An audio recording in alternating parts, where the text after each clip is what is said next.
ஹாய்ங்க. எங்கள் வீட்டில் இருக்கிறது எலிக்கா சிம்னிங்க. சிம்னி வாங்குற வீடு கட்டின புதுசில் சிம்னி வாங்குற ஐடியாவே இல்லைங்க. அதனால் ஃபேன் மாட்டிக்கலாங்கிறக்கு வேண்டி இந்த ஹோல் விட்டேங்க. அந்த ஹோல் விட்டது வந்து தப்பாக போயிடுச்சு. ஏன்னா எப்படி இருந்தாலும் நம்ம வந்து புது வீட்டுகளுக்கு சிம்னி தான் வாங்கி மாட்ட போகிறோம்.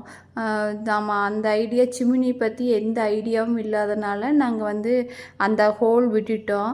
அப்புறம் மறுபடி சிம்னி வாங்கி மாட்டினதுக்கப்புறம் தான் தெரியுது அவ்வளோ தூரத்துக்கு அந்த பைப் கொண்டு போகணும்னு. அவங்க என்னன்னாங்க, சிம்னிக்கு மேலேயே ஒரு ஹோல் போட்டு அந்த சிம்னி கலவாக அந்த சின்னதாக ஒரு ஒரு அரை அடி ஒரு அடியில் அது மட்டும் பைப் வச்சு க்ளோஸ் பண்ணிடலாம், நீங்கள் அந்த மேலே இருக்கிற ஹோல் ஓட்டையை அடைச்சிருங்கன்னு சொன்னாங்க.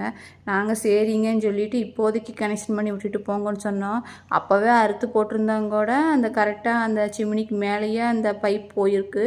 இப்போ நாம் அது மறுபடியும் பார்த்துக்கலான்னு விட்டதுனால இங்கே பாருங்கள் எவ்வளோ பெருசு வெளியே போயிட்டுருக்குதுன்னு. அதை இப்போல்லாம் கட்டுற வீட்டில் எப்படி இருந்தாலுமே சிம்னி வந்து நம்ம வைக்கத்தான் போகிறோம். அதுக்கு இந்த ஹோல் விடாமல் இருக்கிறது தாங்க நல்லது.